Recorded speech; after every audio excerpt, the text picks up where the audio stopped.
You're listening to Ernestly Speaking, the only weekly podcast that covers friends, foes, and anything that goes. And now, for your badass host, Ernest Owens. And we're back for another episode of Ernestly Speaking with your host, Ernest Owens, myself.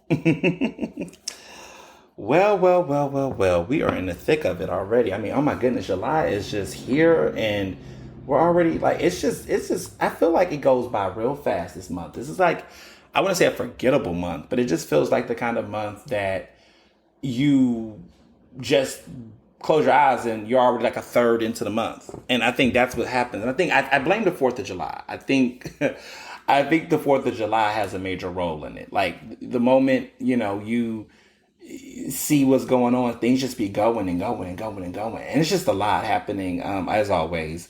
But, yeah, I mean, this is, we're already like a third into July already. And I feel like there's something in my head. I'm like, next thing I know, in a snap of a finger, summer's going to be over, which I'm finally in the summer mode. Like I'm wearing like full summer attire. I was saying earlier to my followers and, you all on Instagram and stuff that my color has been mint. Like a lot of the clothes I've been buying lately has had either this watermelon pink color thing going on or mint, this very beautiful mint. Like that has been like, I've been looking like a watermelon lately.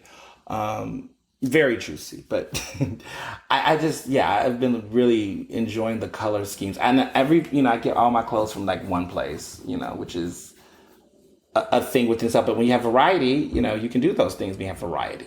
So I have a lot of variety. Going to be testing out a recipe that was given to me by a listener. This dry steak recipe. I'm not going to get into all the cooking and all that, but I am going to experiment with this recipe very soon to see how it tastes, and I will give you an update next week on it. Because by then I would have prepared the steak. Because I'm going to do everything, all the directions, all of the stuff, and do a compare and contrast and see what the verdict is. So I just want to put that out there. But no, summer has been fun. Lots of exciting things. So let's just get into it. Like, first of all, we're officially less than 100 days away from the wedding. It's the countdown now. We're now less than 100. We've hit the 100-day mark, and it's full throttle. Next week, my mom and my folks are coming for the wedding shower, which is going to be next weekend at an undisclosed location. And there's also going to be the bachelor party. We're going to do everything that weekend, next weekend. So I'll be all over the city. But like the whole plan is that I have a lot of people that's a part of my wedding party that's out of town. Not that I don't like my Philly people. I just that, I've had some friends, my friends, we all met, a lot of us met in college. And so some of them live in LA and different parts of the country. And so they're coming down to be a part of everything. So what we said is like, let's do everything in one bout. Because my wedding is going to be on a Saturday. So there was no way that we could have done the bachelor party. I mean, we could have did that Friday, but after recital dinner, but this is, apparently they want to do something. It's like a whole day thing. Their whole plan is, I don't know any of the plans. I'm going to be surprised. I just know that they've been putting a lot of effort into it. And I sense that. That's all I know. I don't know the nitty gritty details. I just know that they're just, apparently just killing it. So we'll find out what it is in next week's episode. It will be right close to the shower, so there won't be any updates until the week after because the weekend will pass. These episodes are always done. I always do my episodes before the weekend because I want you all to listen during the weekend. So I'm excited to see what's going on. But I'm super excited. My mom is coming from Houston, and folks are coming. So I'm excited about that. Like I've already made reservations. We're going to Friday, Saturday, Sunday, which of course you all know is my favorite restaurant in Philly. And we're also going to be going to Zahav as a group. So it's going to be her boyfriend, Mr. Johnson. It's going to be the four of us. And we're going to go to Zahav and do like that whole family tasting menu thing they have. And woo, I can't wait. I listen, like I told you, I've been going to Zahav. Like Mike be getting me the reservations, okay, Mr. Salt. Like I get the reservations. I love that place. That's like probably one of my favorite family style gatherings as far as like a group thing, because you really can't do Zahav like by yourself. You really can't. I mean, people do it as couples, and Barry and I've done it together as a couple. I just always feel like it's meant to be like, if you're really gonna have the experience, you're gonna want to have like the full spread, and it's multiple people eating different things. I just like that flow. I feel like that's a better, vibe for that setting, and I think it's meant to be like that. So I just love his food. It's great. And the Friday, Saturday, Sunday, I mean, just you can't tell me anything bad about that place. It's Black owned. It's in Rittenhouse, which is cool, but I like other parts of the city. But it's in Rittenhouse, a Black owned restaurant in Rittenhouse that is killing the game. The food is phenomenal. I mean, he's very experimental. I like that he incorporates caviar and stuff. I mean, Chad Williams is definitely one of the finest chefs in the city, next to Greg Vernick, Michael Solomonov. Those are my top tier. I mean, I like Garza's too. We got to show love to Garza's. But Chad Williams, what he does in that kitchen, that whole restaurant concept. I mean, it's phenomenal. If you can, make a reservation. They make you prepay, so it makes it easier for you to be able to get a reservation, actually. I kind of like it, actually, because anybody who read Dining While Black, I talk about how I used to always pay for restaurants in advance. I love that I can pay the bill, including the gratuity and everything up front with the tax, on my card, without having to go. And some people may think that's a bit some people are like, look, I want to try, maybe something ain't good or what, nothing, but you gotta do this in with really, really good fine dining restaurants. It's like, if the place is about that life, you do it. Like Friday, Saturday, Sunday, when I saw that, I was like, okay, I can pay that. I'll pay that immediately up front, everything, because I know I'm gonna have a good time. I know I'm gonna have a good time when I go there. I think some people go to restaurants and it's kind of up in the air. It's like, is it gonna be good? I don't know. I don't want to pay up front. And there's a restaurant, but I feel like the restaurants I've been seeing do it, and they've been doing it on Resy, the app Resy, which I love that app. I just like it because they have all the really, really, the apps have been evolving through time. Because I remember Open Table, which I still have, used to be the premier site. They used to have the restaurants. But I feel like there's now a new sector. I don't know if it's because of the taxing or the financial aspects of what these restaurants get. But Resy has become that new spot because Resy has the highest upscale restaurants. They have Friday, Saturday, Sunday, Pizzeria Badia, Zahav, I think, is on there. A couple other places is on Resy that is not on the other apps like Open Table and places. So I kind of like that I can still get a reservation. And also, they allow you to pay things up front and use cards to do deposits and stuff. And I think that's a unique thing, because I think with Open Table, I think they do ask for card information for some stuff, but it just seems more like I'm going to make a quick reservation here. For example, I went to Park for lunch with a really good friend of mine who came in person to get her wedding invitation, which was stellar. But that was just an Open Table reservation. That was just a quick thing. And they also do a point system. I don't think Resy do a point system, where I used to in the past be really huge. Mr. Johnson, I used to always go out to all of the restaurants back in the day when we just had money that we could just throw around, and now we throw money on, wedding and trips and things. But at that time, when things were much, much simpler, we would go out every single week. It was a date. We did date night every Friday, Saturday. That was our thing. Friday night, Saturday night. It was always one night would be a huge epic restaurant that we've never been to, and then the other night would be something that was more chill and relaxed. So it would be okay, we're gonna go to, what was a cool Sabraga, when that was open. I remember that very well. That was a memorable dinner experience. And we was my palate was good. I can taste good food. I had good taste, but I was probably 22, 23 when that place was around. And now I'm about to be 30, and all the Sabraga spots are pretty much going now, which is sad. You talking about black chefs that were killing it in Philly. Anybody know about Kevin Sabraga? No, he was the truth. Okay, whether he did Juniper Commons, whatever. But we want to talk about the Fat Ham. Oh my God, the Fat Ham. The only place that had the best chicken in Philadelphia. That hot chicken that they had at the Fat Ham, which was in University City, that was crept up on the low. They also put one in King of Prussia, but that didn't really last long. But the one in University City, they used to have a thing called Sunday Supper, and they would have like all these sides, like mac and cheese, collard greens, and I think they have cornbread and all this and that chicken. Oh my God, so good! It was like a Nashville hot chicken that was with this really good sauce. And they had it with on top of that white bread with the pickles on the side. It was like got that hot sauce. Oh, so good. And it was just, that was some good dining and some good eating. But we would like go somewhere like that, but then we'll also do like an Indian buffet like around University City, because that was, very awesome to Penn. So we would be on campus together, and that would be our vibe. Like we would go from one extreme to the next. Like I remember our favorite like cozy spot. And every time I tell people, they think I'm so basic, but whatever. Olive Garden.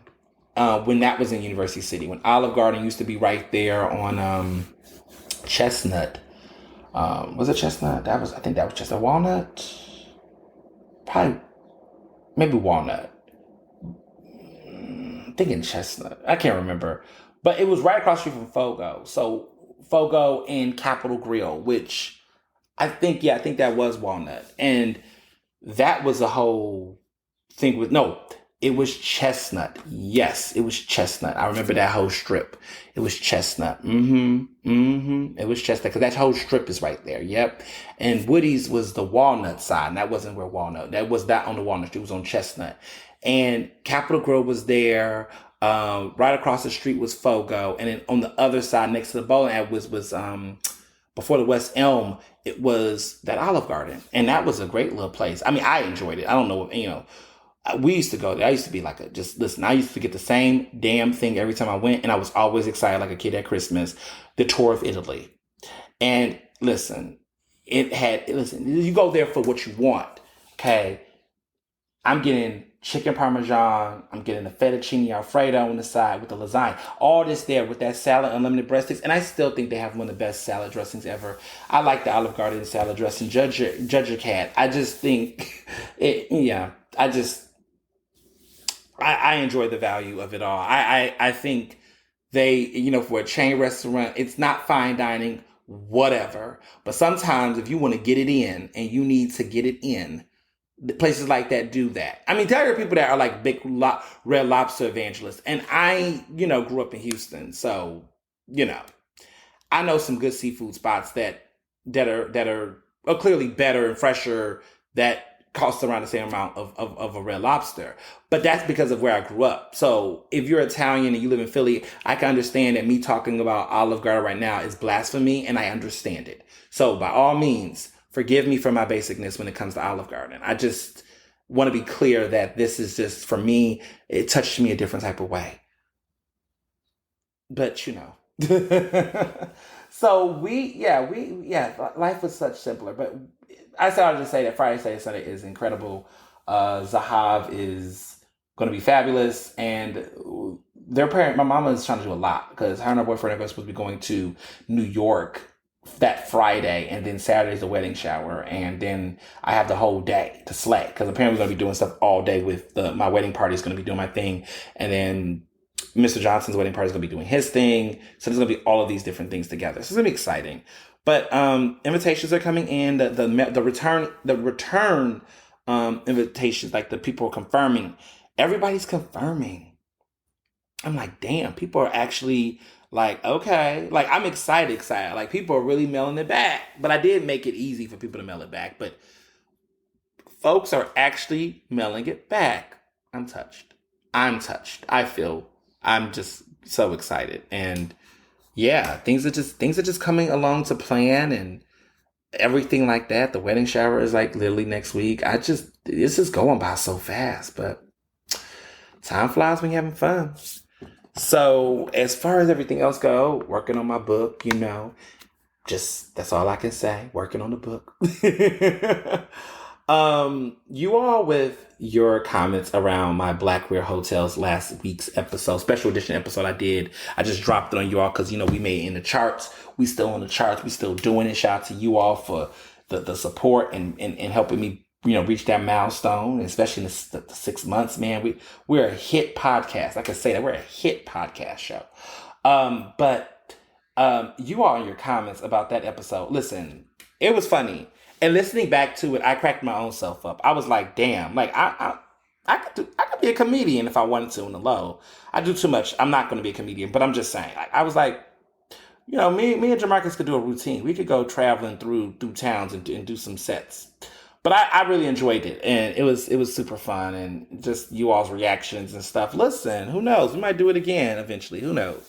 But I mean, it's not that I have that many hotels, but if I did, but no, it was fun. It was just fun getting you all's reactions and messages and all that. It was just hilarious. So shout out to you all, and I'm happy you already loved the episode.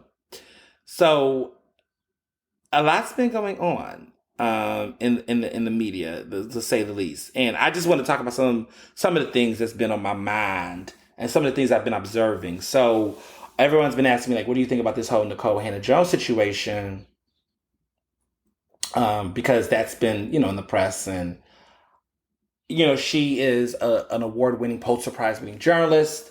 I've had the pleasure to meet her several times, and she's really good friends of mine. So she's definitely a good person. I mean, I on a personal level, she's of course the creator of the 1619 Project, which is been in a lot of controversy from right-wing conservatives that are just in their feelings and in their bag. But they are always going to be mad anytime the conversation of slavery comes into play. But the most recent drama is that she wanted to get tenureship, a Knight chair, which is by the Knight Foundation. They fund these chairs and give them tenure as journalism professors and scholars at universities across the country. So she got offered this opportunity to be a Knight chair, and it normally comes with tenure, and that's just what it is. And she was supported by the faculty and people, but when it's time to the board to decide, and this is at UNC, they didn't see it for her. University of North Carolina, they didn't want to give it to her. The board didn't. And it was a big old controversy, big old drama. She had to get a lawyer. There was threats of lawsuits, discrimination. It was big. It was a lot of students and protests and all this drama. And then finally, it was like a 9-4 vote that, gave it to her. But she did the boss-ass move. And the boss-ass move was that she declined the offer. Like, after everything was said and done, it was like this, like, oh, she got it. And everyone was like, yay.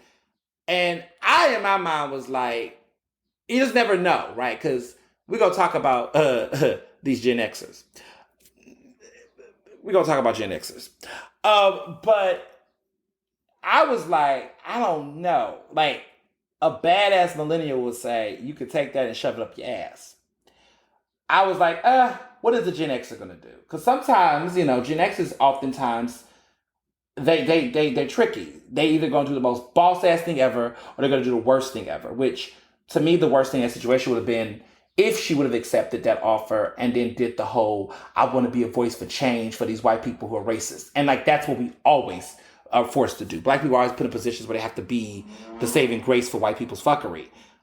A millennial, Gen Z would have been like, fuck that, I'm not going to do your bidding for you, right? So it was interesting to see what was going to happen. Well, she told them no, she declined the offer, and she not only left UNC, but she went to an HBCU. So she's going to Howard with her good friend, Ta-Nehisi Coates.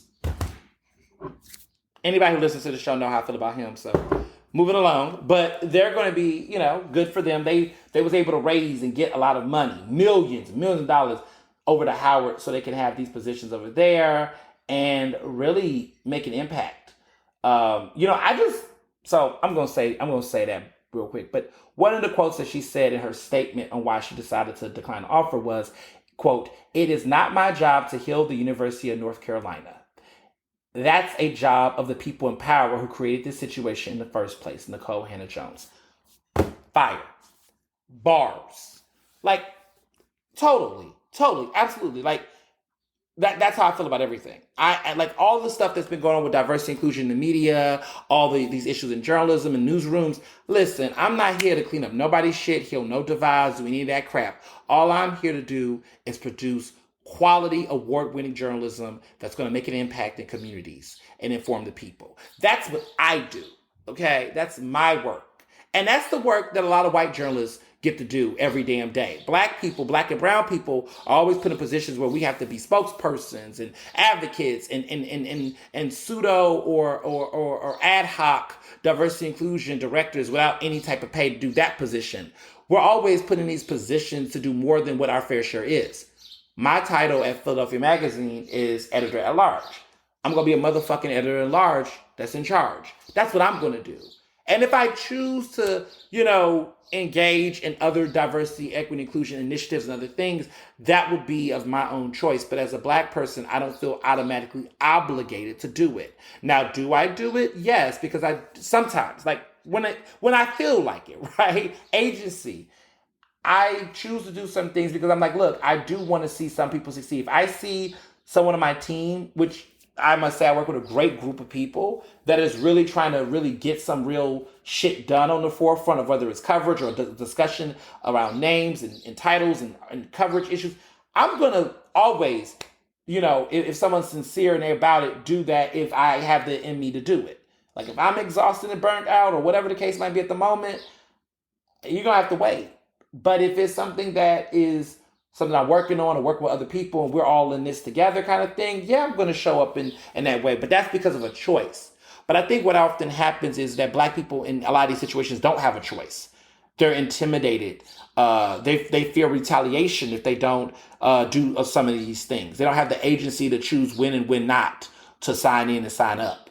And in my entire career, my entire career has been a assault on that type of culture. Because I'm entrepreneurial. I work for myself. I have contracts with media companies.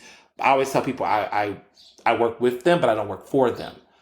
In the sense that when you have a relationship and a partnership, there's an expectation of a mutual respect. When you are working for a company in the sense of working for them, it gives off the connotation that you're in debt to them, you're in servitude to them, and that's not how I like to work. There's people that do work like that, and that's a to each their own. But for my own, self-care and advocacy, I can't be in a dynamic like that. I did that before. I worked at a place called Comcast. Fun fact. And I was just talking to a friend about this like a couple of days ago. But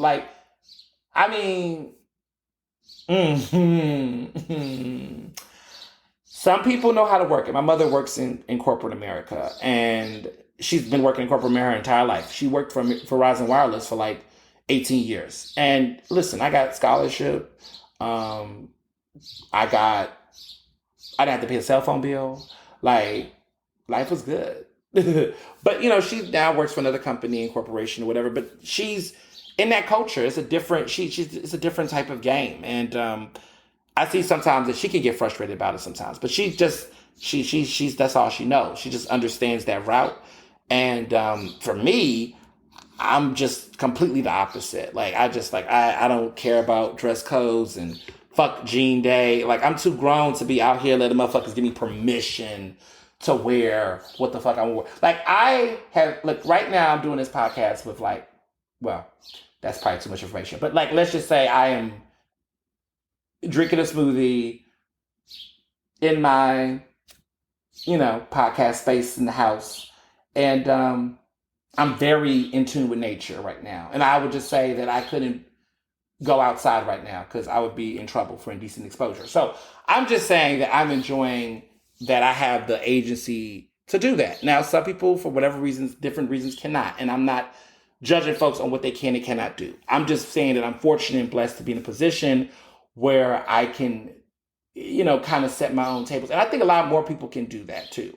If not everybody can for different reasons, but I'm just saying that for the people that can, that's straddling the fence on whether they should say fuck this and do something different, do that. Because life is short. I'm happy that Nicole Hannah-Jones did what she did, because I think she's at a point in her career where she has nothing to prove to anybody.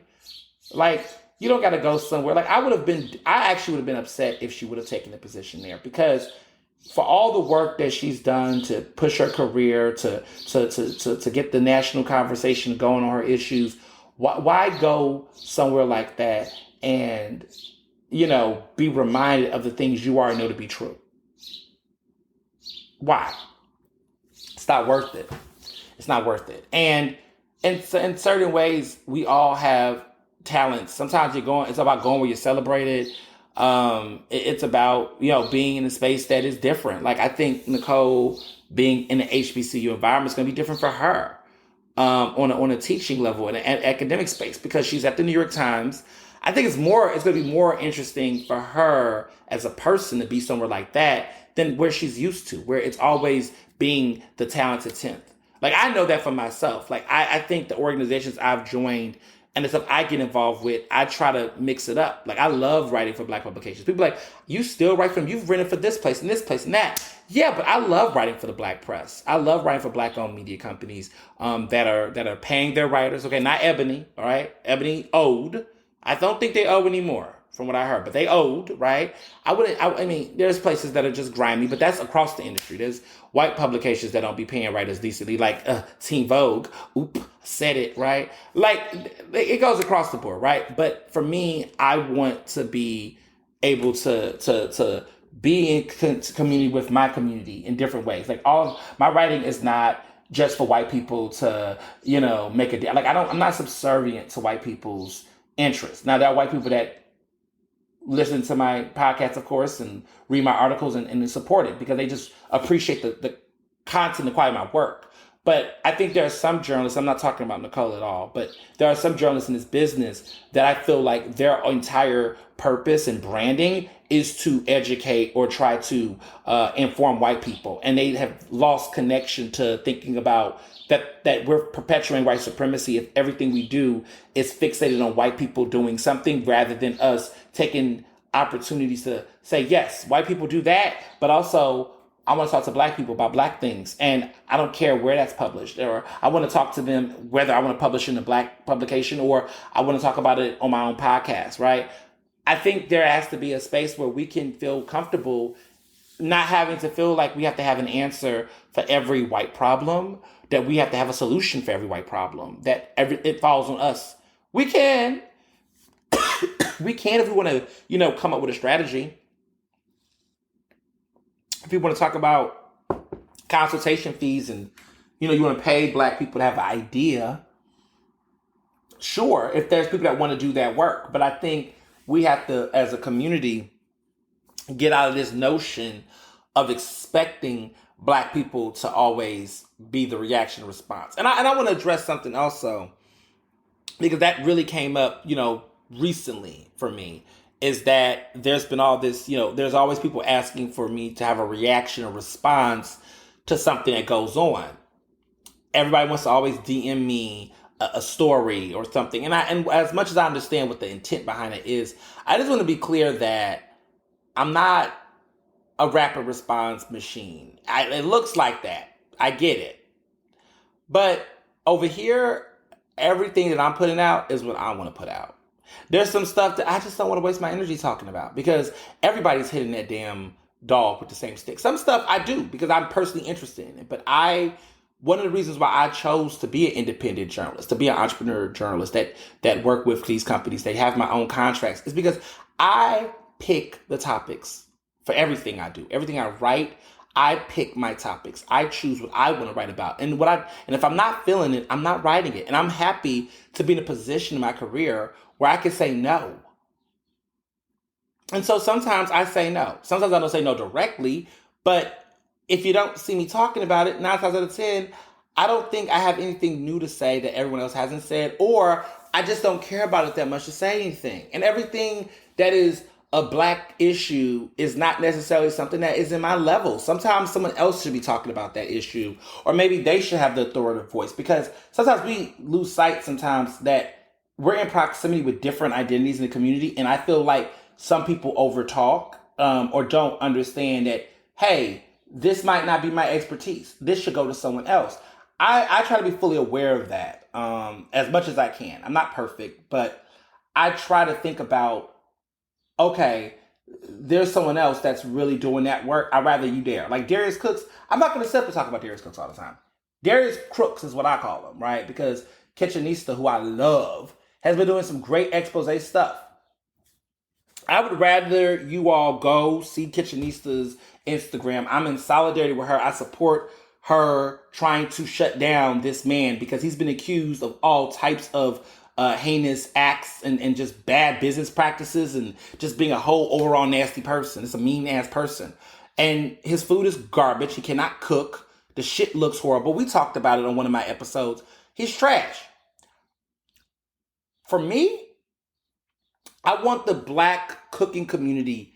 I want to amplify them. The black women specifically who's in the culinary industry, like Kitchenista, who is talking about this and sharing it. I'm retweeting her. I follow her. She, communicates with me. She's doing some really great work in shutting this down. And, when more comes to the table, as a journalist, I might cover it on a full scale. But I think that's the thing. There's people who don't recognize, I'm not trying to always be the center of a conversation or center myself in every conversation. Some stuff have things to do with me. Like Shaun King, I was one of these people that was directly attacked consistently by him on social media. I got some things to say. This motherfucker's taking a break apparently this month because he wants to focus on his family and all this. Well, that's good. And I'm happy for all the organizations and nonprofits and people who are going to save their money from grifting this month, because he's taking a break. Hopefully he can take a full break and just get out this whole movement space so that more people can be able to see clearly now. But he's not going to do that. And who knows?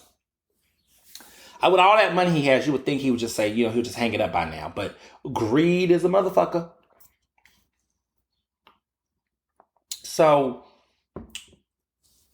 one of the things that I've been thinking about in general is that, there's this incident that just recently happened in Jersey. White man was caught on camera, because the cameras never lie unless they're distorted. Got caught on camera being a total racist prick and was just using the N-word, referring to these guys as monkeys. He wanted all the smoke. And the next day, the smoke came to him in Jersey. This all went down, I think, around 4th of July, or July 5th. It started July 4th, 4th of July, and then it got into July 5th. And listen, the next day, a bunch of Black Lives Matter activists, community, they came up to that house to see him get arrested and be taken out. And they cut up. I mean, there's more to be said about a lot of stuff that went down, but all I gotta say is, should have been talking shit. Should have been talking shit. Period. You will keep your mouth the fuck shut the next time, right? Because all that, I just don't understand. People should get it by now. It don't matter what part of the damn country you live on, whether you're in Jersey, in the suburb, or wherever. The smoke is real. People are fucking over it, fed up with racism. And I mean, not the shit, white people clearly aren't, but black folks are sick and tired of racism. We've been sick and tired. But it's at a point where we just you know what? Shit, we've tried everything. We tried to give, respectability. You tried the Obama way. You tried the Michelle way, which was when they go low, we go high. We tried everything. Now we just ready to just rumble on the floor. We going low with them, 6 feet under, because it doesn't. I keep telling people, for the people out there who want to just keep on pushing respectability and civility, I just want to know, when is that? There's never been a time where those situations have not ended in violence or resulted to violence. Oh, you want to talk about Dr. King, the man who got assassinated? Dr. King got assassinated pursuing nonviolence. Everyone likes to compare and pit Malcolm X and Martin Luther King against each other. But in the end, both of them got assassinated by the same, same system, but different, right? Malcolm X got assassinated by his own people, right?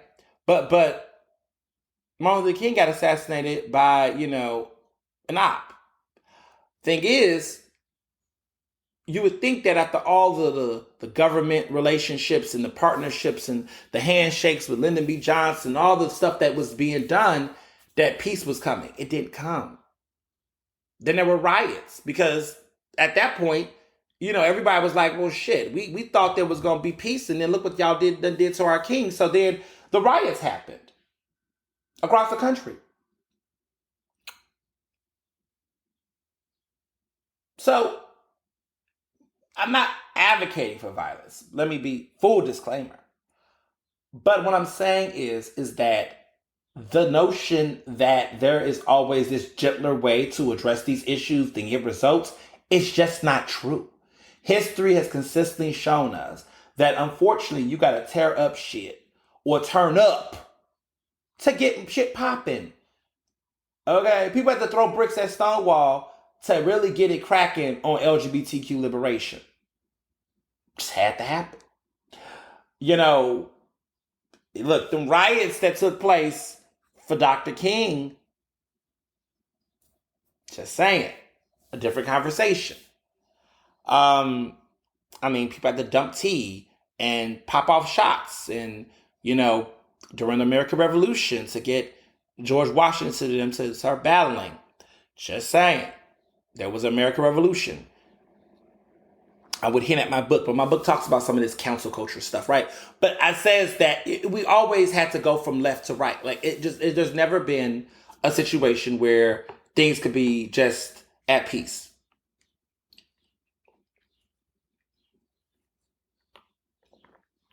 So black people had to do what had to be done when they rolled up in Jersey and advocated for that neighbor that lived in that neighborhood, who, by the way, was being in their best behavior. They wasn't even trying to get caught. All that stuff that was being said, they could have went out there and whooped that man's ass. And then you got the cop in the video, talking to this guy like, oh, go to your house. Like they just chilling, like they homies. And people wonder why shit be the way it is. I mean, in Philly, there was a group of white supremacists that came out to Philly during the 4th of July weekend. This is right after we would celebrate your market. So we was at Philadelphia Distilling because that is our place, y'all. Y'all should have known this. Real Game Changers know. Y'all saw the pictures.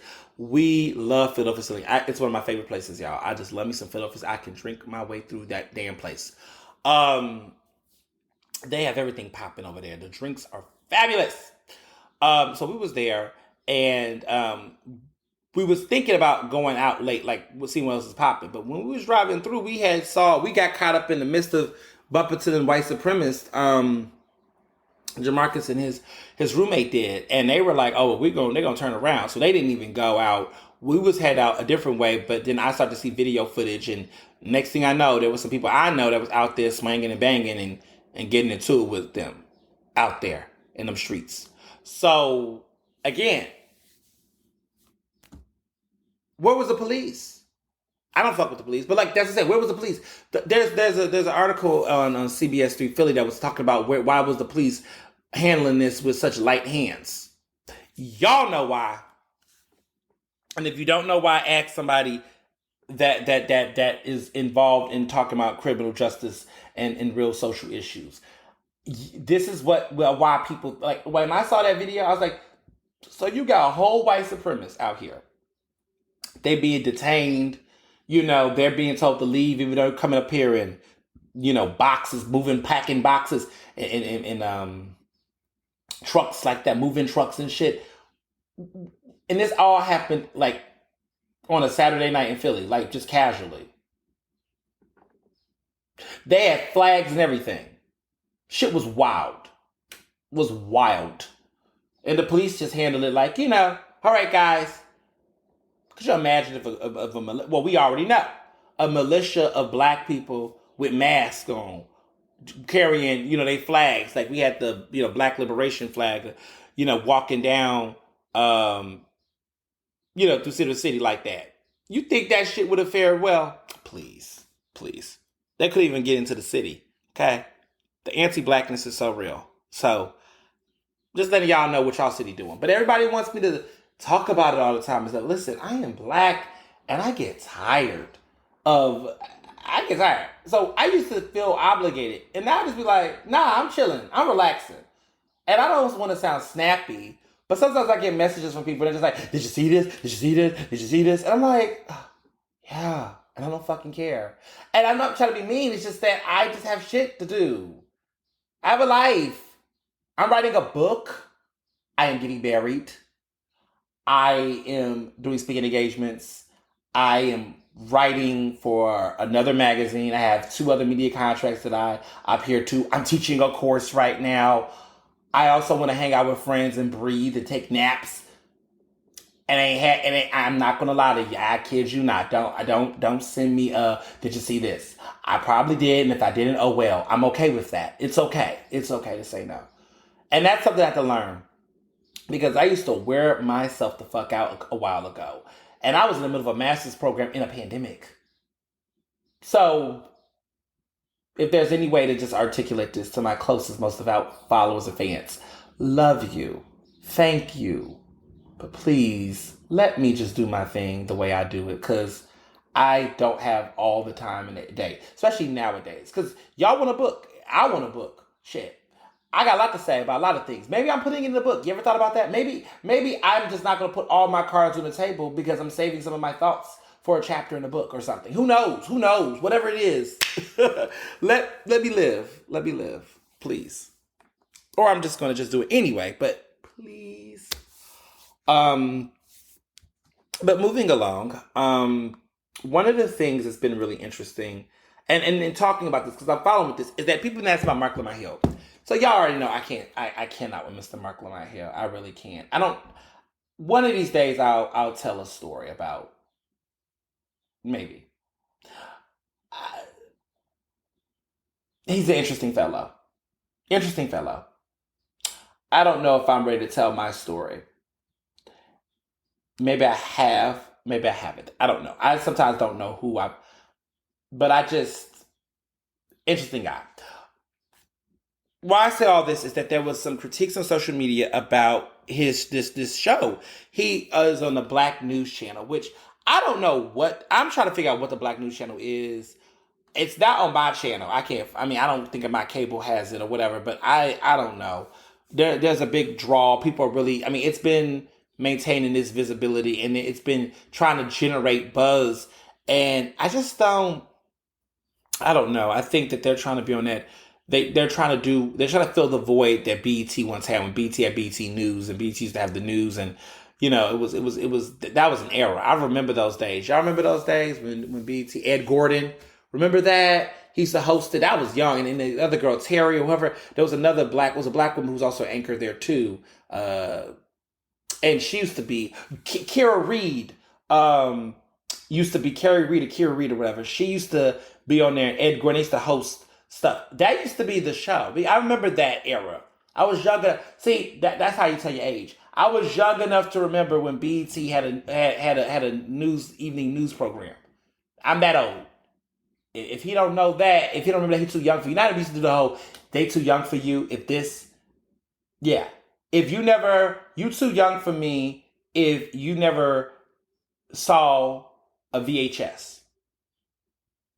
If you never purchased a VHS, you too young for me. Fair? You too young for me if you've never bought a CD. Too young for me. You too old for me if you was getting, well, let me not do that. You too old for me if you know what laser disc, if you bought laser discs. Maybe not. Maybe.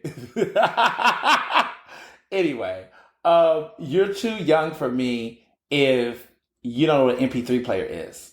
You too young for me if you never burnt music on CDs. Too young for me. Too young for me if you never burnt music on CDs. You too young for me if you never remembered or heard about the Y2K bug. Too young for me. You're too young for me if you didn't watch variety shows on children channels, like all that.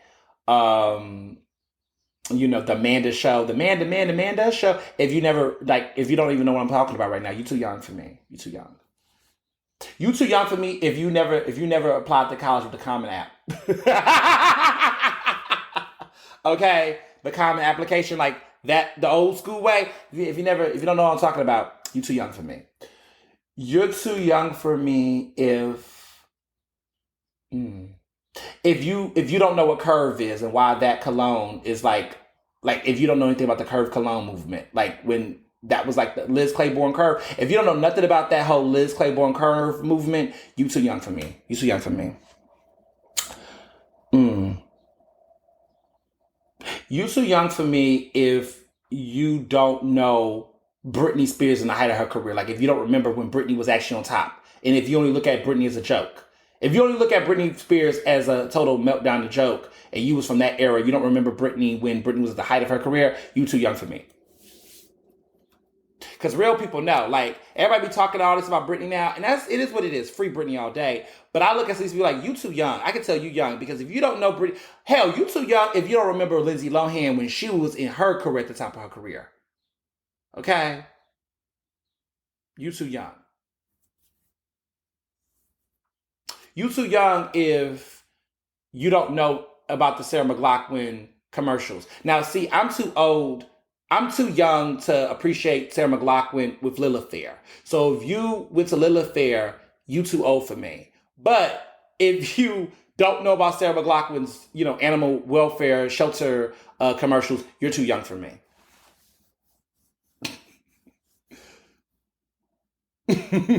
Try to think. What's another one? What's a gay one?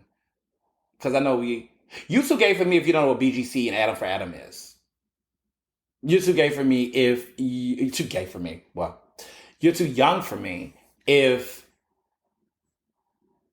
I'm thinking about the clubs. Like if this is a Philly one. You too young for me if you never knew about the shampoo, about First Fridays at Shampoo. You too young for me if you don't know about First Fridays at Shampoo.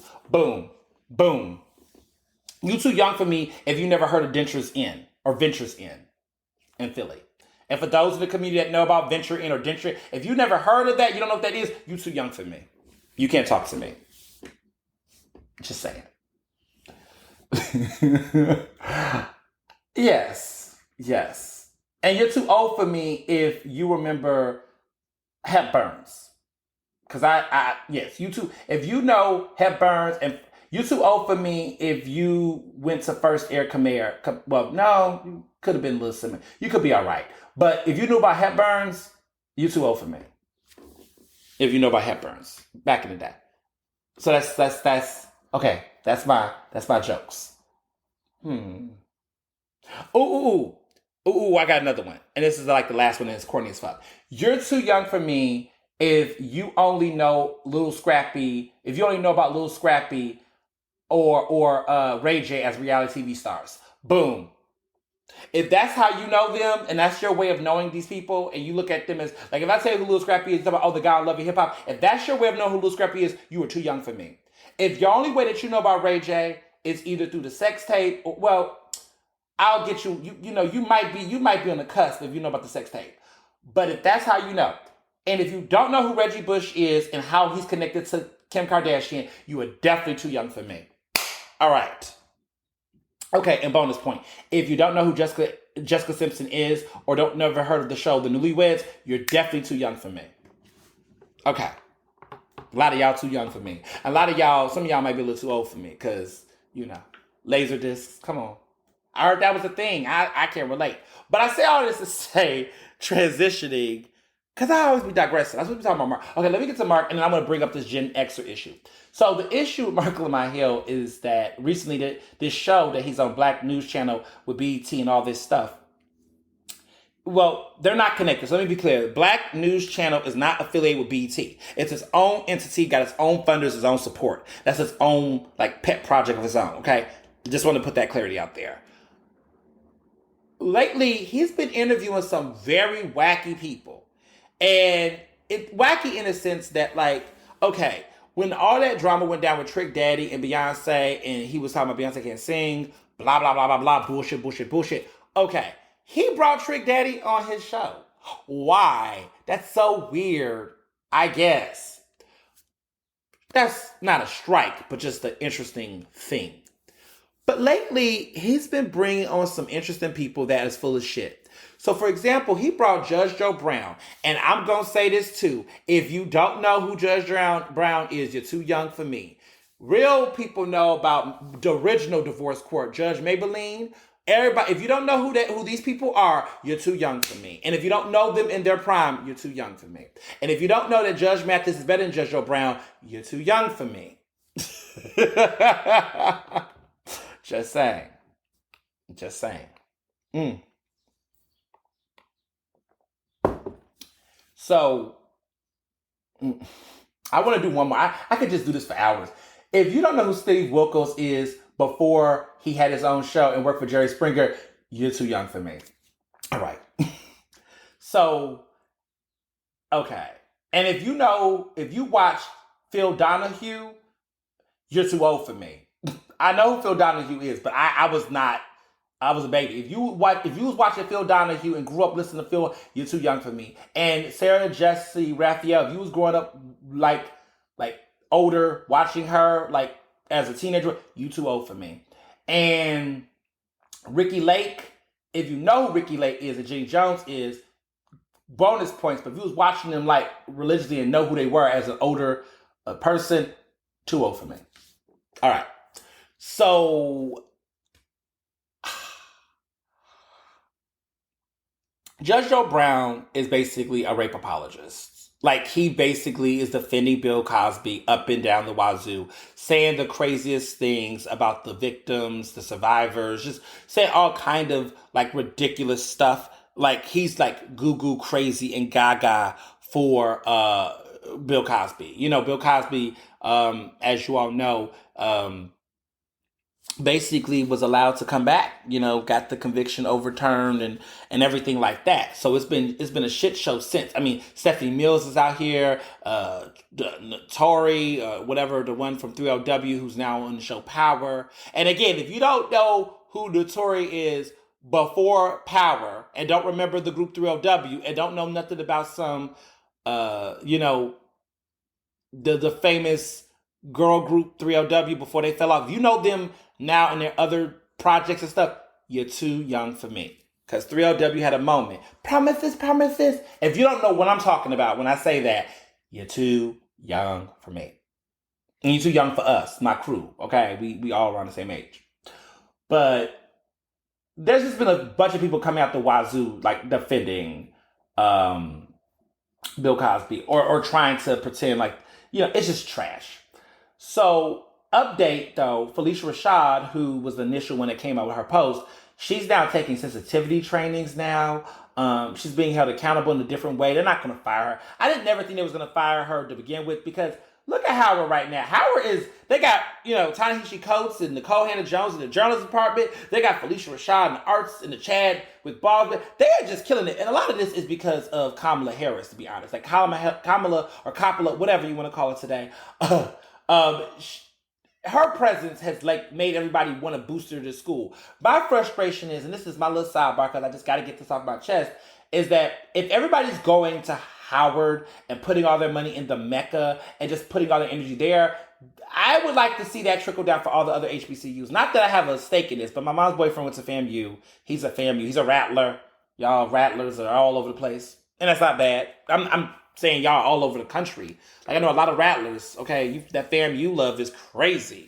But if you all are going to talk about supporting the HBCU as a group, you can't just put all your money in one institution. As an Ivy Leaguer, I will tell you that the Ivy League love across the spring, everyone, you know, there's people for everybody.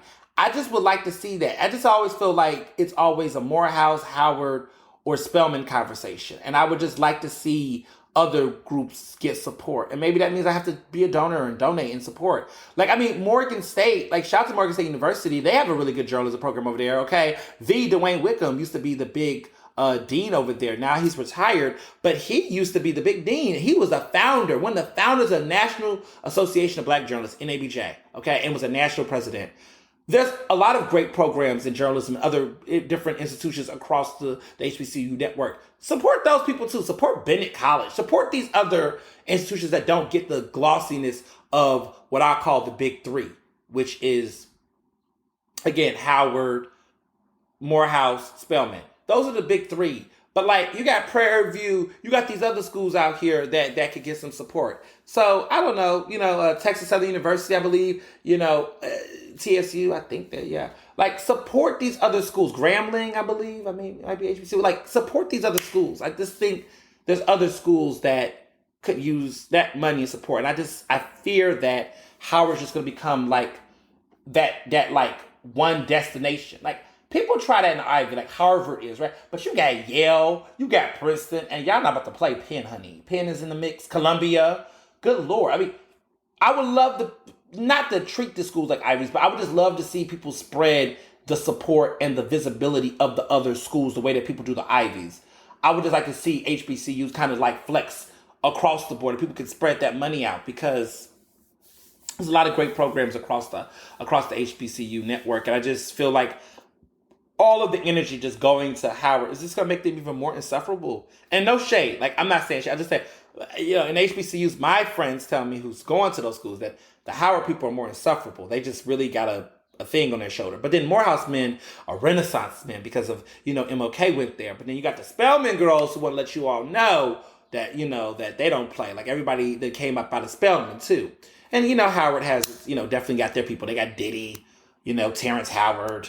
They got Kamala Harris now, VP, right? So they got some people too. Everybody's bragging. Spike Lee, Samuel Jackson came from Morehouse. It's just, they just go tit for tat. And it's sometimes interesting just to sit there. Because as a black person who's went to an Ivy League school, we don't really do that, because the people that we're bragging about are like white people, bad capitalists, and billionaires.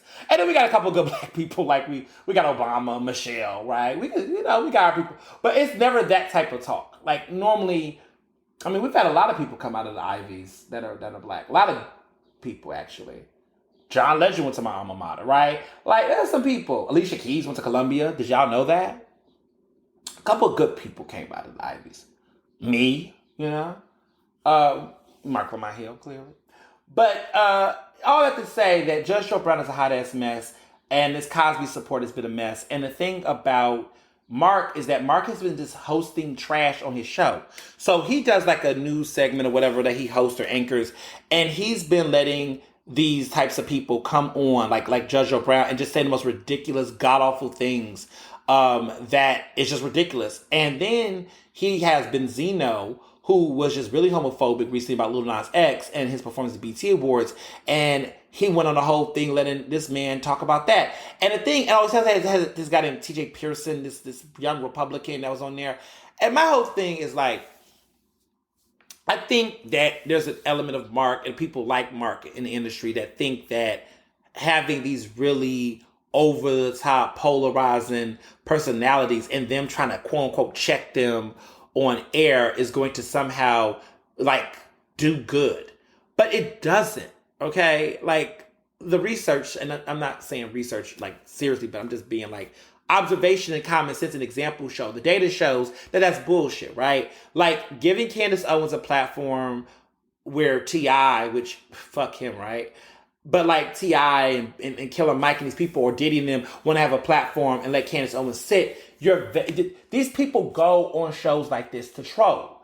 Like they have a base, they have an opinion. You're never going to get them on TV to learn. And for Mark Lamont Hill to have a doctorate and all these things about education and has been in media for years, you know this, Mark. Like you know this. As a journalist, I know when. Is it important to go viral? Yes, people go viral, right? Things can go viral. But I just believe that there's got to be some integrity in the fact that you got to figure out what's more important. You know that Judge Joe Brown is an older man that is set in his motherfucking ways. Judge Joe Brown wants to be able to talk his shit. That's just what he wants to do.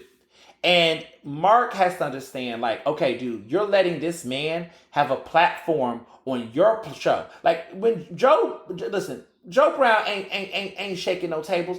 Joe be on his own social media talking his shit. That's his own platform.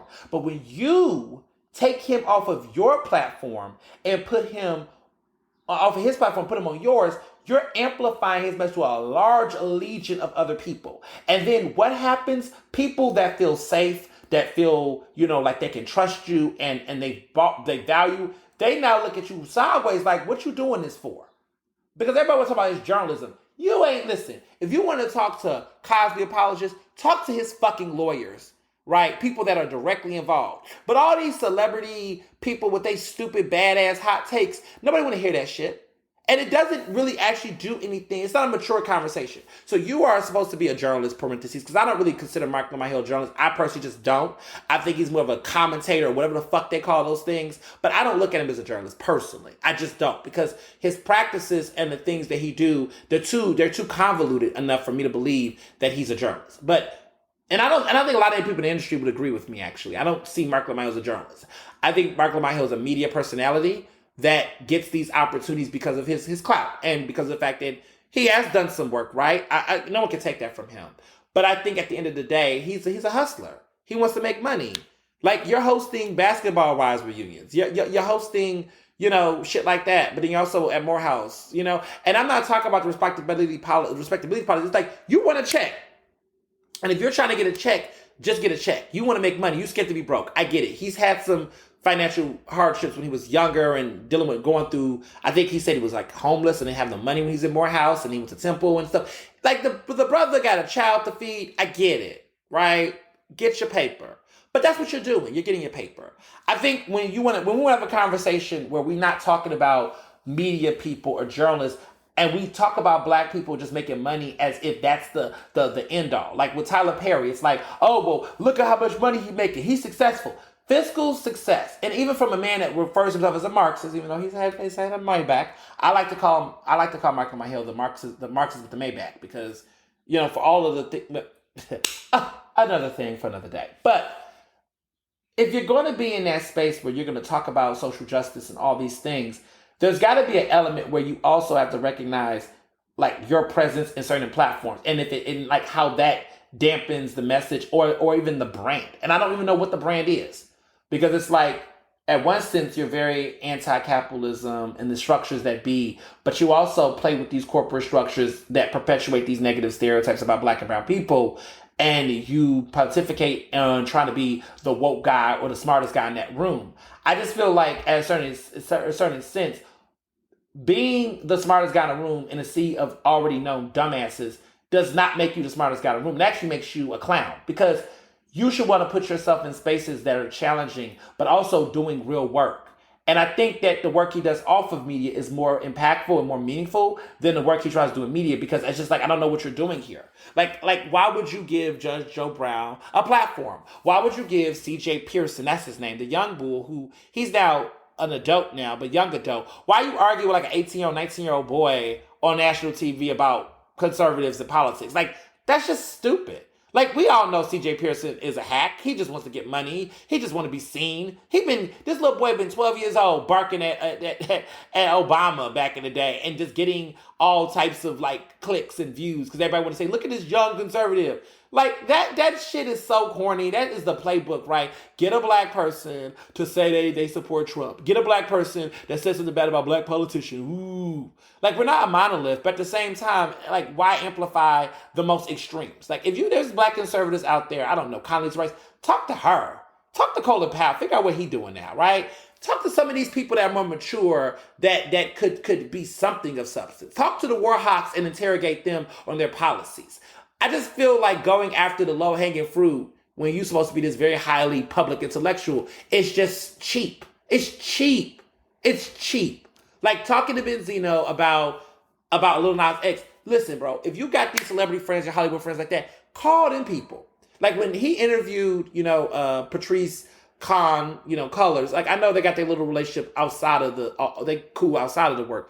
But that was a meaningful interview to a degree. I mean, you're talking to somebody that's been put through that, right? But then I look at him do these interviews with people like Shaun King, and he tiptoes. Like when he was doing Black Coffee, I can't remember all the damn things. He was interviewing Shaun King. I was like, you ain't getting Shaun King. You're not even putting no fire on that ass. This is a stupid conversation. And why are you giving this grifter a fucking, platform? Like, it's just like, if you're so in the know, then you should, if you're so in the know and connected to community, there's just no way that you can just hold all this. But again, people do shit when they want to get a check and want to get paid. And so I think at the end of the day, they think they can cross that fine line. How do I still maintain this quote-unquote wokeness, but at the same time want to still get these big corporate checks and media corporate checks? I mean, Listen, couldn't be me. Couldn't the fuck be me. I've been in positions, I've written, I've done work, but everything I've done, again, I'm like, look, I could be a whole lot far ahead if we look at far ahead being just based on money and industry support, right? But I'm happy where I'm at. I love how my career is elevating on its own with its own merit. There's a lot of people that take a lot of shortcuts. And them shortcuts come back to bite you in the ass. Because when you raise your profile and you're on shallow ground and it's based on money and clout, and that's what's driving the way you're producing your content, people gonna pick up on it. One example is recently he was caught up on a Zoom chat, like not a Zoom chat, but it was an interview he did with a group of people. I think it was for Complex. They did something, and Russell Simmons made a surprise appearance. And to me, there are two things that should have happened. Either could have happened. You could have said, you know what, I'm out, y'all, peace. Or you should have been like, yo, Russ, what's up, man? What you doing out here in these streets? Like, bro, this ain't it. But you didn't do that. And instead he does the whole, I was shook, I was frozen, shocked. Like, just all this bullshit because everybody was calling him out about it. It's too many errors for me. It's too many of these weird decisions that then you got to turn around and apologize. But I always tell people it's the apologize for forgiveness later. Ask for forgiveness, not for permission kind of mentality, where he's gonna always do this fucked up shit because that's what they try to do for ratings. Like, this is definitely a media ploy. It's definitely a media stunt. It's definitely what they got to do because more people are talking about them. Like, look, I'm even talking about the Black News Channel. It's working, but let's be clear why it's working and what's happening behind the scenes. So, just some food for thought. So real quickly, there's all this drama going on with City Council. I wrote a piece for Philadelphia Magazine, right, about how we were bamboozled into believing that the city was going to do something around defund the police. The budget has been official. It has officially come out. It is public news now. That didn't happen, y'all. We got bamboozled. Like, the city is not defunding the police. To be 100, not only are they not defunding the police, they're not, they're refunding the police. They're giving the police more funding. The police budget is increasing, and it's a shame because a year ago, you had elected officials who were steadfast in saying that they were, going to be critical about this budget and look at the payment. When it was all said and done, what the fuck did they do? When it was all said and done, what the fuck did they do? They do what they always do. They talk a lot of shit, and then when it's time to actually carve out stuff, fight for stuff, advocate for stuff, change the narrative, they don't do it. They don't do it. So it's just very messy. It's just very questionable, and it just shows you that even after a summer of uprisings and reckonings and all these things, Philly politics as usual, go back to the same bullshit. And I'm at a point now where it's just like, I don't want to see these people come to me talking about I support this, but you don't support those things because a budget tells you what people care about. I always tell people that in Philly politics, and not even just Philly politics, but in general politics, there are two signs of moments of accountability: elections and the budget. Those are the two moments of accountability in politics, is the budget, because that's the moment to see what are your priorities. What you prioritize is it. I told a friend the other day, my budget, what do I look like I prioritize, y'all, if y'all listen to my podcast? Food and beauty. I want to eat good and I want to look good. Most of my money, contingency budget, my contingency funds, a lot of it go to food and beauty. Beauty as in clothes, like my fashion, and getting massages and self-care spas and all that shit. That's most of my money go to food and beauty. Like, I don't go out to the movies a lot. I like to watch movies at home. I mean, I sometimes go to movies. I go to a couple of screeners, but unless it's Oscar season, I'm not going on vacations. I'm not a crazy vacation person. Y'all know that. So I'm going on trips. I'm not that dude. What else? I don't buy I'm not into drugs. Like, I like to drink, but I don't really smoke I don't smoke at all, actually. I don't do any of that. Not judging people for it, but some people got like a weed budget, right? I'm not a techie person, like an appliance person. Like, I'm not buying the newest gadgets. I'm not crazy about that kind of stuff. Like, I got friends who like will buy. They love a flat screen TV. They love a new surround sound. I'm not crazy about that stuff. Like, I've kept the same cell phone model for my phone for like the past 3 years. I have not changed the model of my cell phone. I'm so in love with my cell phone model that like I tried to order the old version. They wouldn't let it because the upgrades on the phone couldn't happen. But like, if I could keep certain things the same in my life, I will. Like cell phones. Like I hear about like this idea about like geniuses and people that are like whatever gifted, whatever they call it, whatever. That there's certain people that have like weird like hacks, and I used to try to figure out like, do I have any of these weird quirks that people talk about? And I think I fucking do actually. So one thing is I like buy like 95% of my clothes from the same place. If you get, some of y'all might guess what it is. I'm not gonna put it out there because I'm not gonna. I believe that if they like listen, they know I'm a fan of them. They love me so much. They should have me advertise their stuff because I rock their shit. Like I wear everything, my clothes, my shirts, my shorts. If you know the company, DM me. But that's literally I get 95% of my clothes from there. That's all I get. That's all I wear. And I get all of my shoes from like either Steve Madden or Aldo. Like all of my shoes are from Steve Madden or Aldo. Like I don't have any other shoes. You know, I got some Louboutins fine. I'm gonna wear some Louboutins to the wedding and stuff. But outside of that, like my shoes are Aldo and Steve Madden. And then all of my clothes are from one particular place. But that's it for me. Like I don't have any other crazy like that's my thing. Like I'm a very adamant on a pattern of consistency in my life where everything in my life is always all over the place. But that's the one thing in my life that's consistent. But I say, fuck the budget. Really, just fuck it. So, this ESPN drama, everybody's been asking me about it. Like, what do I think about it? You know, what's going on with it? And listen, y'all, not surprised. Who's surprised? Not I. Not I. No, no, no, no. No, no, no, no, no. No, no, no, no, no. No. I'm just not surprised. Nope. I'm not surprised.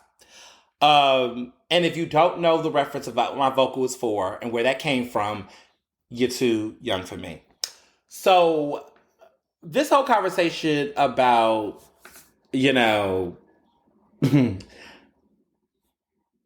listen, if I was Rachel Nichols, I would be looking for a new job. For people who have been living under a rock, Rachel Nichols is a white woman. She was like basically a sideline reporter for ESPN during the NBA playoffs, okay? People thought she was going to continue on that role. But the New York Times earlier this week published this bombshell report that was talking about her it was an accidentally recorded call. Not her words were accidentally, but she was speaking to, with an advisor, right? So LeBron James's advisor, Adam Mendelson, in July of 2020. This was last year. And there was this big old backlash because they caused because it was within the Disney-owned sports cable TV giant, which is ESPN. Now, in that conversation, she told Adam Mendelson, who's connected to LeBron, now this is LeBron James, this is his key advisor, okay, that a black colleague of hers, Maria Taylor, got this hosting gig last year because of her race. Okay? She said, quote, if you need to give her more things to do because you are feeling pressure about your crappy long-time record on diversity, which, by the way, I know personally from the female side of it, like, go for it, she said in the call. And, of course, they published the audio. Okay? She also said, just find it somewhere else. You are not going to find it from me or taking my thing away, she said back. And then Mendelson shortly said, I don't know. I'm exhausted. Between Me Too and Black Lives Matter, I got nothing left. And she laughed at his remark. Since then, people have been dragging the fuck out of her on social media. And clearly, that was a racist ass comment. Point blank, the fucking end. It was racist as fuck. She knew what she was doing when she said it. Fuck her, right? Fuck her. It was racist. Are we gonna pretend this wasn't racist? It was racist. Okay, just checking. Like, you felt so entitled, right? That you feel like somebody else getting something that has to do because they black. Like, you ain't checking for the fact that this sister has worked her career, that she's done her thing, and you out here playing these kind of games. Girl, bye. So there's been a lot of stuff going on. She's been taking, first of all, ESPN, they took her show off the air, that one of her shows was not on the air, and she was also pulled from the NBA finals due to her comment, and another black journalist is actually replacing her. Black woman journalist is replacing her. And she's apologized for her comment. And everybody, she's been constantly apologizing. There was a situation where there was two brothers from ESPN on the show with her, trying to do a character, judgment. And I just feel bad because I just like, why do black people have to be put in these awkward positions where they have to keep their job? In order to keep their job, they got to defend the fuckery of other people. Like, fuck Rachel Nichols. Because at the end of the day, like, you could have just stayed silent. You could have just shut the fuck up. You could have just not had to say any of that. Like, it's just so bad. It's bad. And like, these are people that pretend that they're white progressives, right? This is the issue with white progressives. White progressives like to do all this public stuff, right? Flex all this shit about what they support and all this. Even Adam Mendelsohn, all that talk. But they think all this shit is a joke. They think we're a joke until we catch them. And let's be very clear. None of these things are changing because they're choosing to do this themselves. They're changing because we done caught their ass doing it, right? Like Nicole Anna-Jones is getting this, got that job or offer back because we caught them in the act, because they got exposed for fuckery and she didn't stay silent. The situation going on right now with Rachel Nichols, the only reason why she's apologizing is because they got to step up and say something is because of the fact that they've gotten exposed. And journalists are the ones stepping up and exposing them. Period. So yeah, that's my thoughts. She's trash. Now let's talk about this Sha'Carri Richardson situation. Sha'Carri Richardson. Okay? This one of those where you put your hands up. You just got to put your hands up like, I don't know what's going on. Sha'Carri just has been disqualified from everything. She's not being able to run or participate.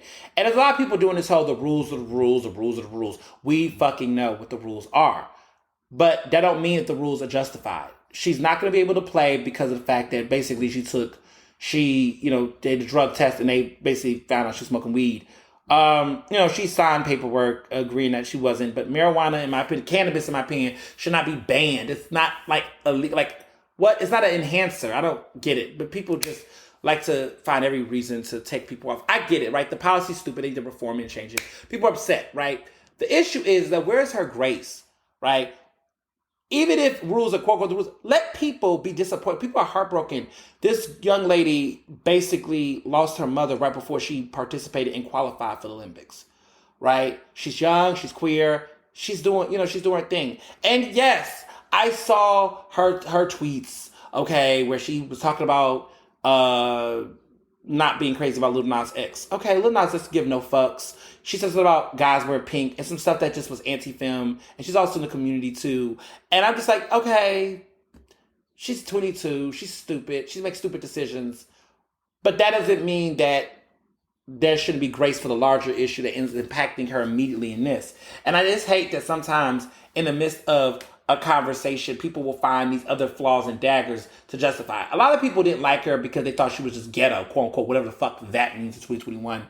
Because the gag is a white woman could do all the things that Sha'Carri does, like her hair, the nails, and they call that shit avant-garde, and it's special, it's unique, it's flavor. Okay, no one's out here ever calling Kim Kardashian ghetto, even though she got a big old ghetto booty, right? She had all these black aesthetics, right? Kim Kardashian gets to be like on the cover of Vogue, and everyone gets to act like she's just something very special and unique, when really all of the things that you hate black women for, she has found a way to hijack, right? And on her, right, because she's not black, let's be very clear.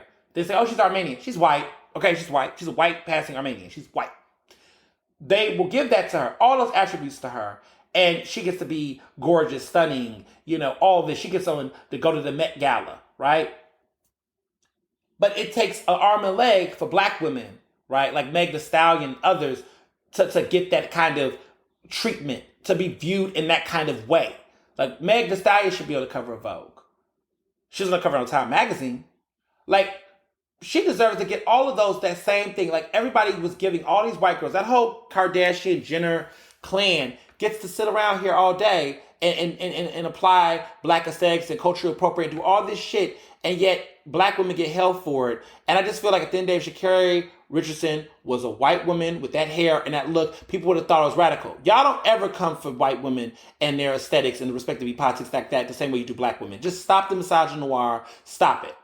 And I also think, yeah, she's not perfect. She says some dumb tweets or whatever. But like at the end of the day, big picture, y'all. Big picture sometimes. Big fucking picture. Okay? Like, I don't need my celebrities like everybody I like or agree with everything I agree on. Yeah, she says some stuff that needs some checking. But like at the end of the day, she's got a lot of other shit going on that I just feel like there should just be a little bit more grace and nuance. And I think it's funny because some of your faves have said some things too. And nobody talks about that. Nobody talks about...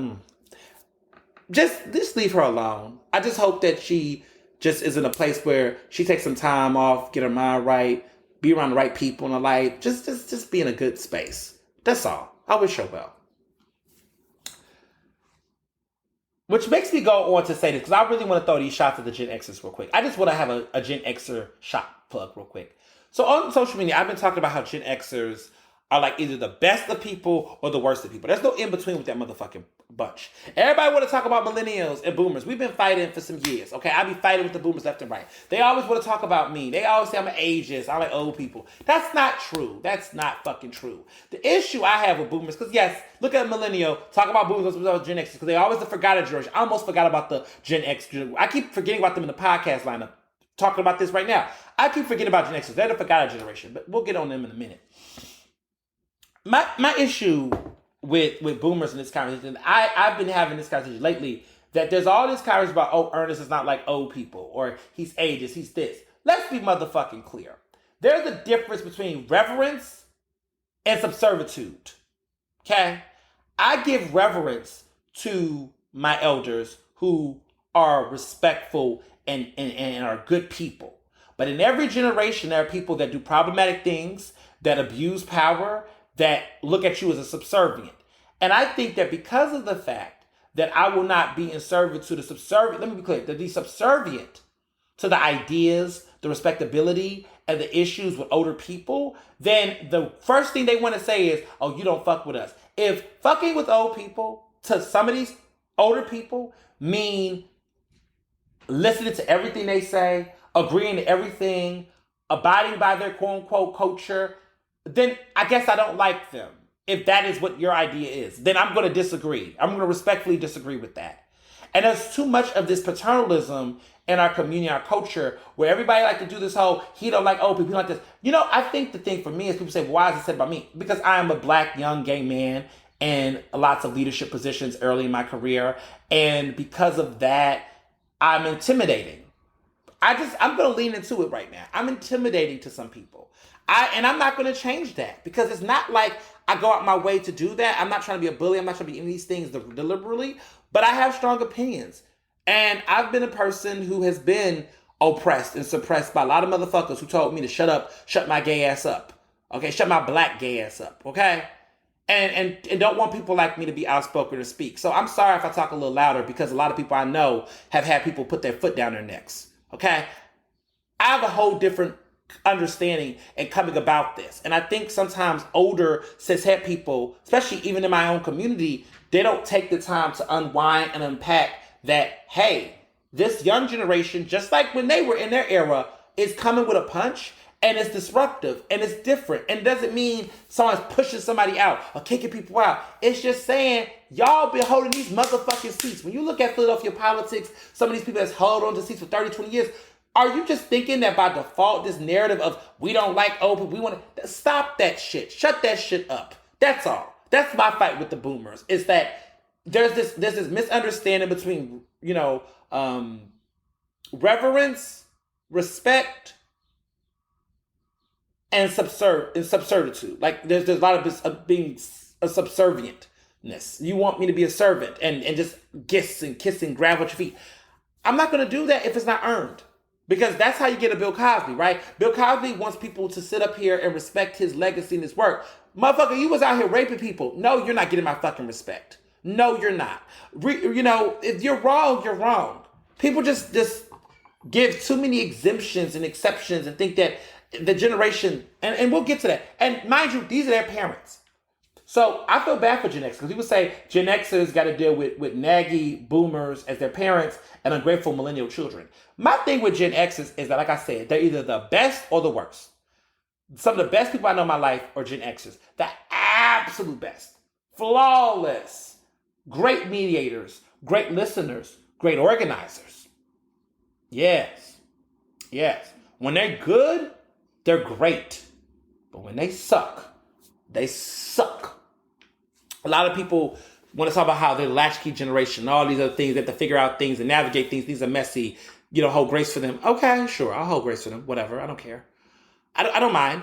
But I just wanted to say that there's no, my larger point earlier was with people when I talked about this, is that there's no in between with them. Like either you get the highest of heights or you get the lowest of lows. You don't get anything in between with Gen Xers.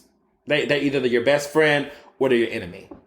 Just a personal observation. If I'm wrong, I'm wrong on this. But that's my assessment. I look at all the Gen Xers in my life, and there's something either I'm like, yes, I love them. This is my homie.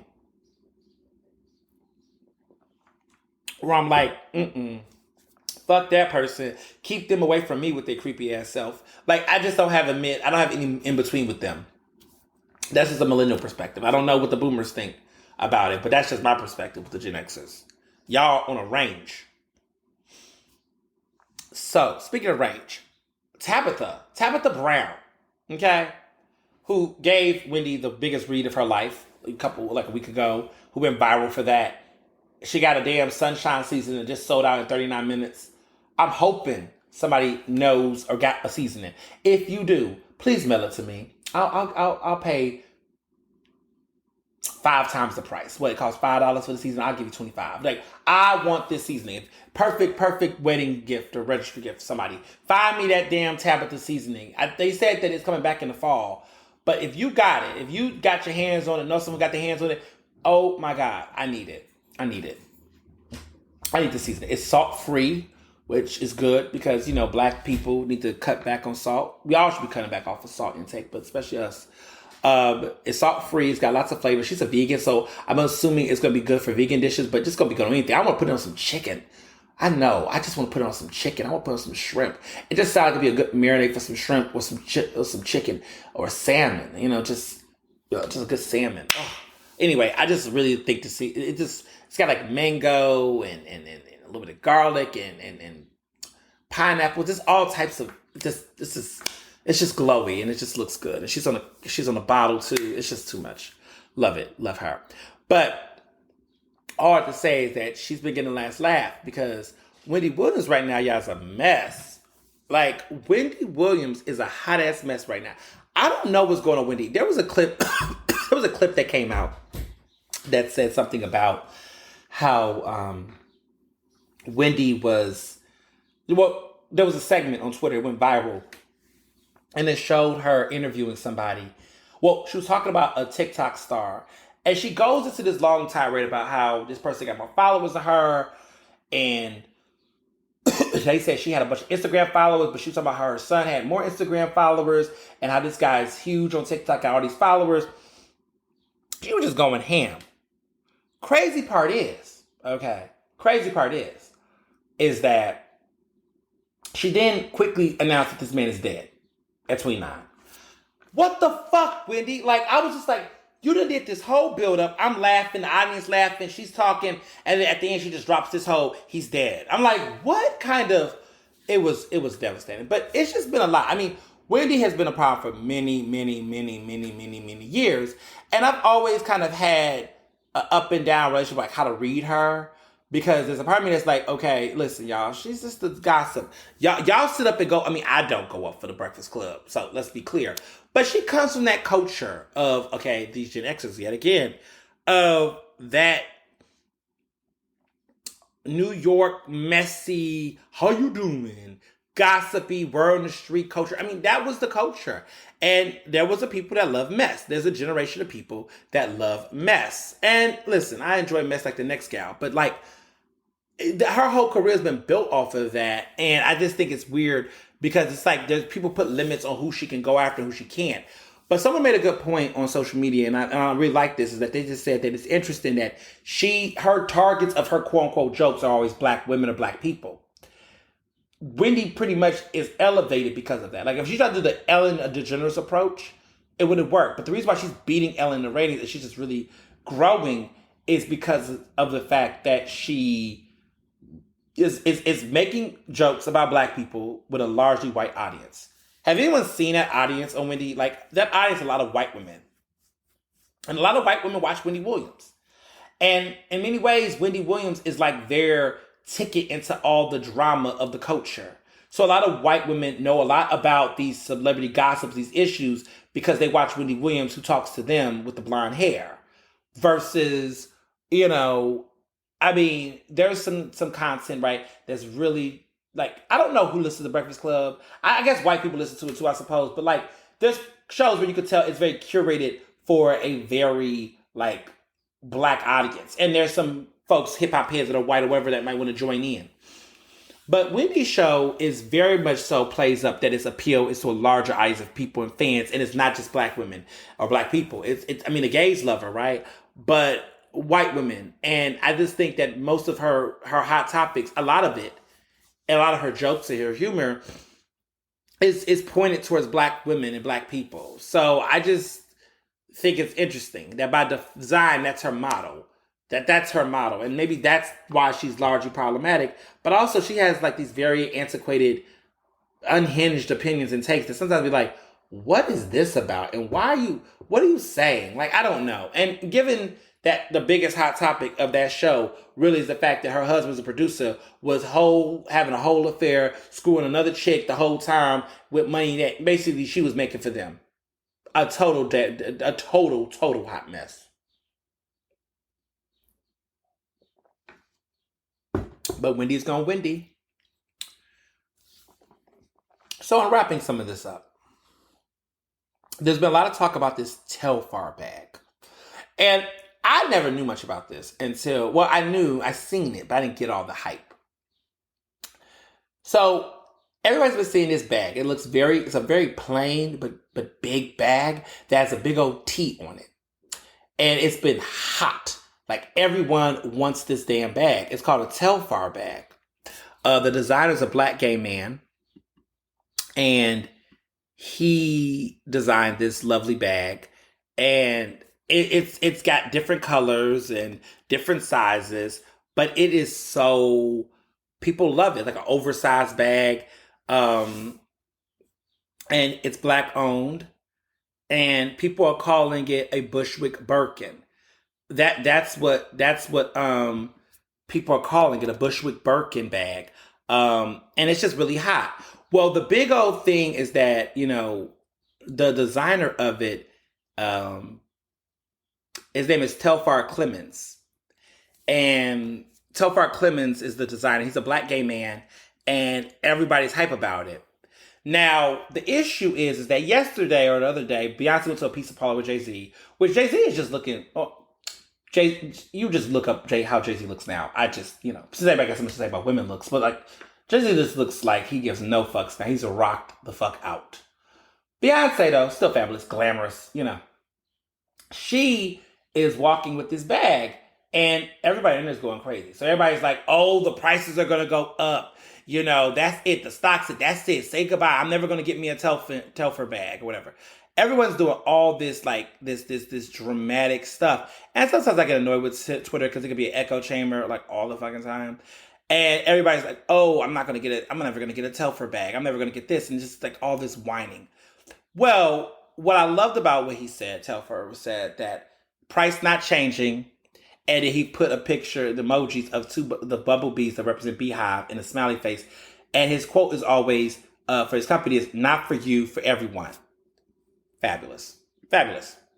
And one of the things that's been good about him is that there was people that was out here scalping and trying to get bags and purses and stuff, and try to overprice and sell them off the market. He's been doing like returner for return bags and wholesale markets and stuff to get these bags so that people can be able to access his fashion. And he doesn't want to change prices. He wants to keep everything at the model. He doesn't want to, He's trying to create equitable fashion where other people can enjoy this product. And so there was a lot of people on the internet thinking like, that's it, Beyonce's wearing it, so it's going to go. He's like, no, he's going to keep his prices there. And I just thought that was just such a really dope thing to do.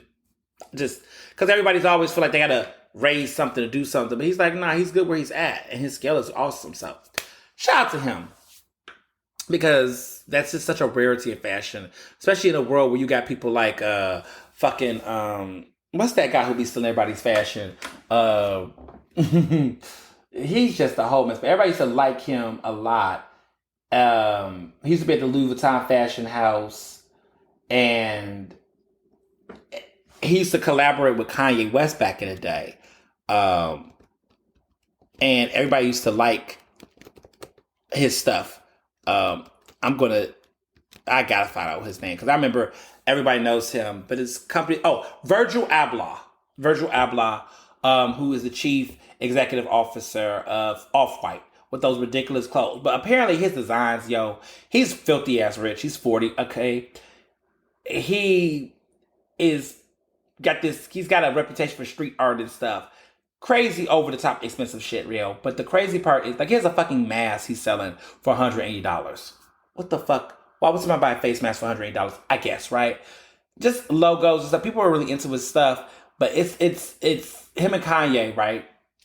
He used to be really good friends, but like they had a falling out. But the issue is he's not a bad looking guy.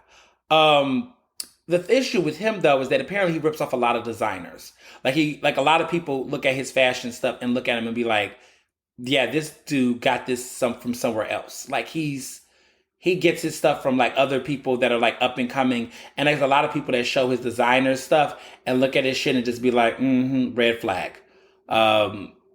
He's an interesting dude. So I saw to say that his shit is super high. Like when he got popping, he raised his prices up the roof. I mean, a lot of these people do it. I just wish people could find a way to find integrity and whatever. So one of the other things I want to talk about and give a shout out to is, I don't know if y'all been following that spelling bee, but I just think it's fabulous. The young woman who won, first Black American girl to win. Her name is Zalia Avant-Garde, which is a crazy last name. She's the first African American champion, period. Not just girl.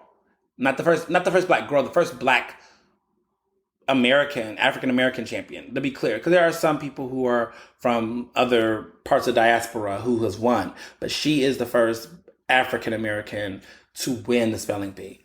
The Scripps National Spelling Bee. And she killed it. So, shout out to her. But before I conclude, because I've been waiting for this show for a long time, Love in Hip Hop Atlanta is back. It's back. It's back. And I've been waiting for it. And that reunion, that season premiere, and a lot of people felt different ways about it, right? I know there were some people that were like, oh, it was interesting. Let me tell you I've watched enough TV. This season was to be fire. What they did with this season premiere could have been like some season premieres where they give you all the fire in the beginning and then the shit burns. What this premiere gave me was, we want to lay the scene for y'all. Like, we need to catch y'all up. We are trying to give y'all, like, they packed us with a lot of information to get the scene ready. Because once they start popping off, shit's about to really pop off. I think what they did with this first episode is they wanted you to get a preview of everybody. And the cast is so big, they haven't even brought in Carly Red yet. I'm not trying to tell the show too much, but I mean, goddamn it, go watch it if you're watching the show. They haven't even brought in Carly Red yet, who's supposed to be talking to Lamar Odom. So that's messy. But the first episode was just trying to give us some clarity on some of the main characters. Like, so for example, Yandy Luther King, which they calling her, okay, pseudo-activist, whatever, she thinks she's whatever.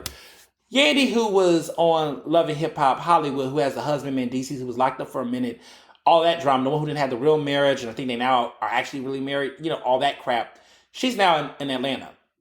What she revealed on the show, at least from I guess it's public information, but I didn't know this, but she is on the board of Until Freedom, which is that Tamika Mallory endeavor.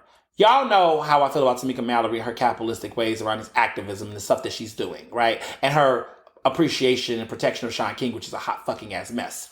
So she is like on the show protesting. Like, she is on another reality show. The grift is fucking real, but she's on another reality show. Now Yandy, I'm like, I was trying to figure out why Yandy was so all up into Mika's face. Because she's on her board. First of, you know what? This is why I'm like, you got celebrities be like, I can see if you want to put John Legend on your board, right? John Legend's been around the block.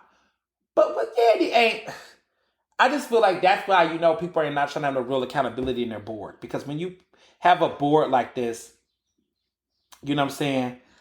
It creates all of the problems of the melee and the drama. So I just feel like in this situation, that's what's happening. Is that she, like, Tamika clearly does not want these really accountable people or people that know this shit up and down. Because basically, you've taught her how to get involved in activism. Now she's qualified enough to be on your board. Yeah, okay. Yeah, a real board that's going to hold you accountable for your shit. Like, that was just a revelation. But the big thing is that I watched, I mean, Sierra breaking up with her dude. You know, Sierra's one of my favorite characters in the show, but she's always in some shit. But the big one is Safari, Erica Mena. If you've been following this, I don't know why they got married, to be honest, outside of stunting. I think they were just one of those people that thought, oh, we're so cute, we should be together. And I mean, we all know what Safari got going on in different directions and departments. So, I mean, Erica was coming as like, you know, she had a lot to work with there.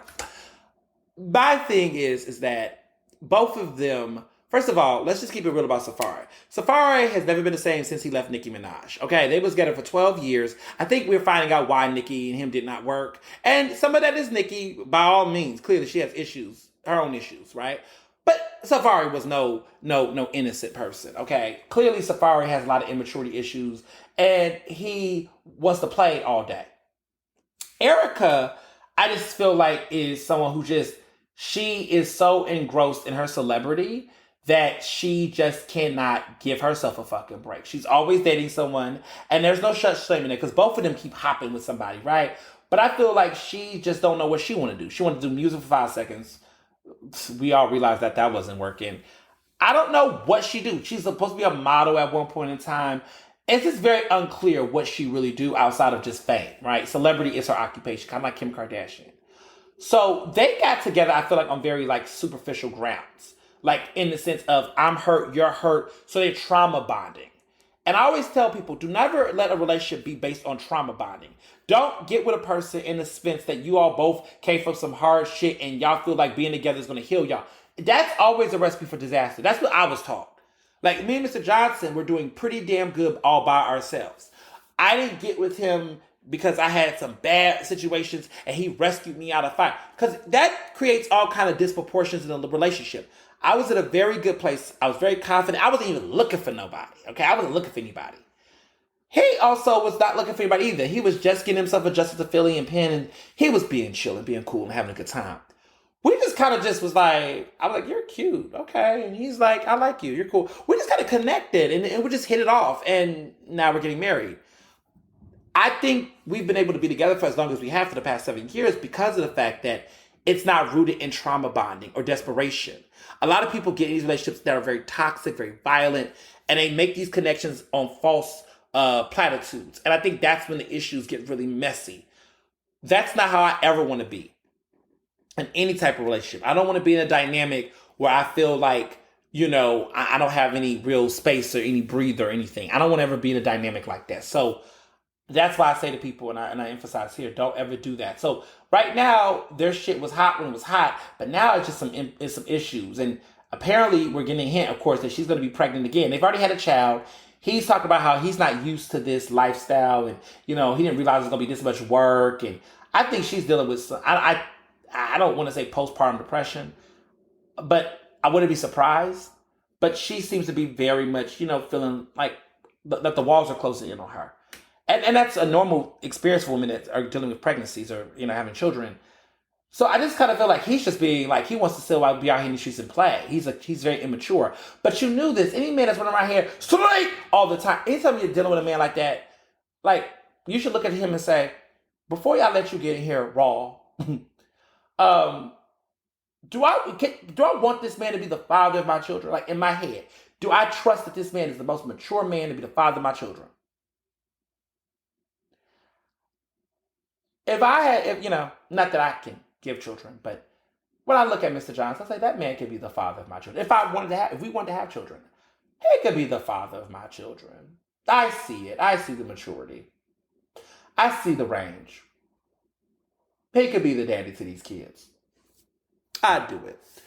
But that's not everybody's situation. There's people that people date and they look at those people and they say, you know what? This ain't what it's supposed to be. So I can't wait to see what's going on with the next season. I'm super excited. I've been catching my shows, watching the Encore, BT. It's the one decent show they have on there. Of course, David Makes Man, always obsessed with that show. But it's just been a blast. Next week's about to be lit. Okay, all exclusives, all access, all details, updates, everything else. Countdown, y'all. I also gonna do something next week, but I'm not gonna say it to the next episode that deals with the wedding. Some of y'all might take a wild guess. You're gonna find out before the episode, but I can't wait. That's gonna be my moment where I think it's gonna be a whole huge melt. But until then, be well and be best. Ernestly Speaking is recorded in Philadelphia, Pennsylvania, and can be found on Apple Podcasts, Google Podcasts, Spotify, and SoundCloud. To stay up to date with the latest on the show, follow me on Facebook, Twitter, and Instagram at Mr. Ernest Owens. Use the hashtag Ernestly Speaking to tell me what you thought about this episode, and check out my website at ernestowens.com.